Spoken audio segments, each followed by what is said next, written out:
Hi, good afternoon. It is very dismal weather here today in Wales, and I thought I would do my wrap up for February. Oh my god, I nearly said January then. I read 12 books in February, and here today I'm going to talk about 5 of those. And for the rest of the books, I will post a link in here, somewhere on there, which will just be to my blog, and the rest of the books that I've read will be listed there for you. And if there is a review already, I will also link in the review of the book. The first book that I read in February was Bookworm by Lucie Mangan, and this is such a lovely book. It's essentially a memoir of all the books that she read during her childhood, what she remembers about them, a little bit about the book itself and how it impacted on her life.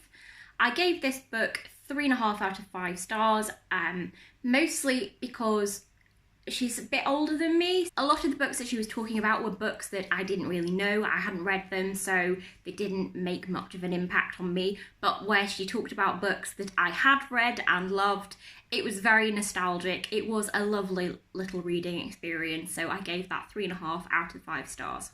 The next book I'm going to talk about is the first book of Calamity Leak, and that is by Paula Lichterowicz.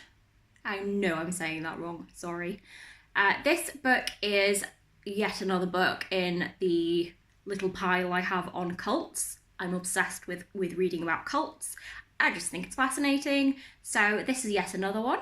The first book of Calamity Leak is about a girl called Calamity Leak who lives with her sisters in a garden with her auntie, and occasionally they get visited by Mother, who tells them about their mission, which is to essentially kill men. Men are evil. They call them demon males, and they believe that there is this goddess who is protecting them, and they can't leave the garden because if they leave the garden, then they'll die.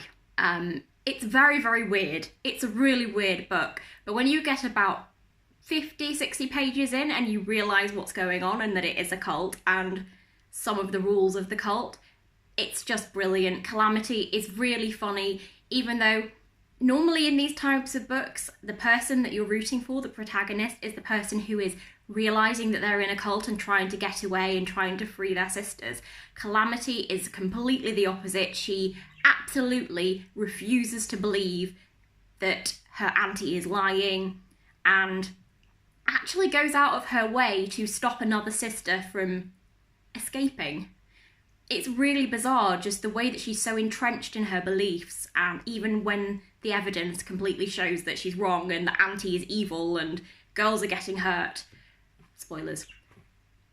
But yeah, it's fascinating, it's very, very funny, and I highly recommend it if you're interested in reading about cults. I can't find the little stand thing that I usually use to film, so sorry if it's a bit skew-if and wobbly.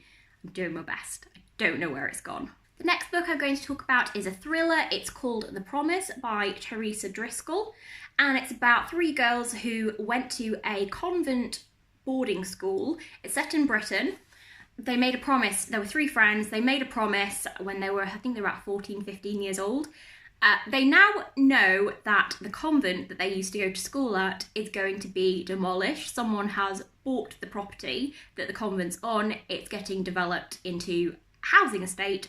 So the school contacts the girls as alumni to go to the shindig to say farewell and have a little bit of a reunion with all the fellow students and nuns. This to them means that it's the start of a ticking clock. They know that once the convent is demolished, it's going to uncover their darkest, deepest, most dangerous secret.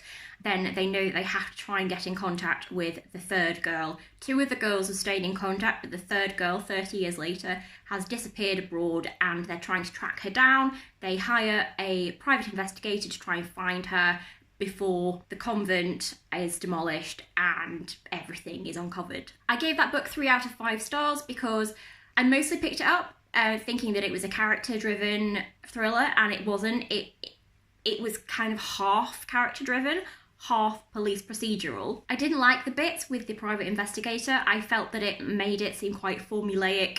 It's one of the reasons why I don't really read police procedurals anymore, because after you've read 1 or 2, they're pretty much all the same in terms of the steps it takes to find out who is going to threaten them, who is the killer, who is whatever the plot of the thing is.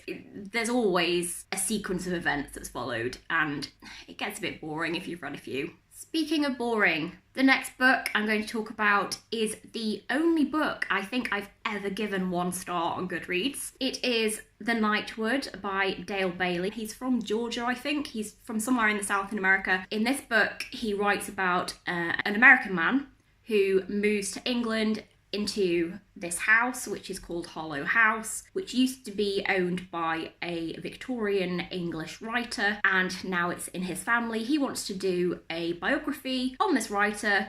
He recently lost his child. His wife is falling apart and turning into a bit of a Valium addict. She's very much a pill popper to try and get over her grief. It's 214 pages and it feels like it's about 1,000 and nothing happens. I hated this book. The cover is beautiful. The premise is really exciting, but the execution left a lot to be desired. It's not really a ringing endorsement, is it? I'm sorry, I'm sure I feel really mean, but I just didn't like it. I really didn't like it, and I'm sorry. The last book that I'm going to talk about is The Burning. Ooh, sorry, caught the light there. I'm having to sit next to the window because it's really dark and dreary and raining, and we've caught the tail end of a storm. I think it's called Storm Enid or Storm Edith, Storm Elsie. Watch out for Elsie. Look at how pretty that is. It's so shiny. Anyway, yes, so The Burning by Laura Bates. This book is about a girl who has had to move from England to Scotland because there was a bit of a catastrophe in terms of her social media. You don't really know exactly what happened. You only really find out later in the book, so I'm not going to spoil that for you. However, her life is ruined. She was 14 years old. She's had to move schools. She's having to start all over again in another country, and halfway through the school year, she's doing her GCSEs, which is a big deal. It pretty much is the first main step in whatever career you decide you want to do. It starts with getting good GCSEs. It's not that good. She doesn't have a phone anymore, she doesn't know anyone, and she is just carrying around this burning ball of anxiety about people finding out what happened and what she did. The author draws parallels between social media and the way that people use it to persecute people, and the witch hunts, the European witch hunts from the 1600s, 17th century, and it's brilliant. The way that the author does it is brilliant.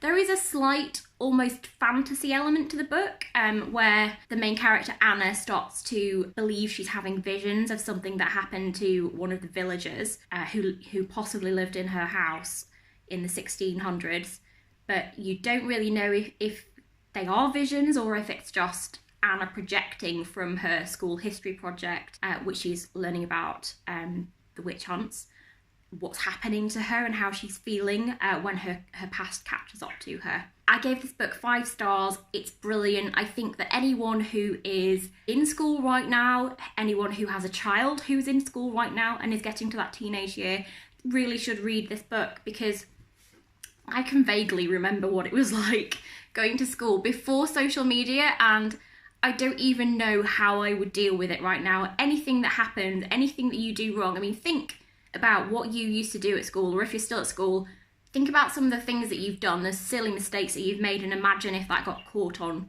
video. I believe that things like Instagram, they should be used to be kind, they shouldn't be used to be horrible, which is why I'm actually really feeling really bad about what I said about that book, but I just didn't like it. I'm sorry. This book, if you have teenage children, even if it's a boy or a girl, this is a massive insight into behaviour and how social media is affecting people's lives now at school. So that's my February wrap up. I hope that you enjoyed it. If you did, please click that like button and subscribe, and just let me know what books you've read and what you've enjoyed. And if you've read any of the books that I've just spoke about, let me know what you thought about them. Thank you for watching. Bye!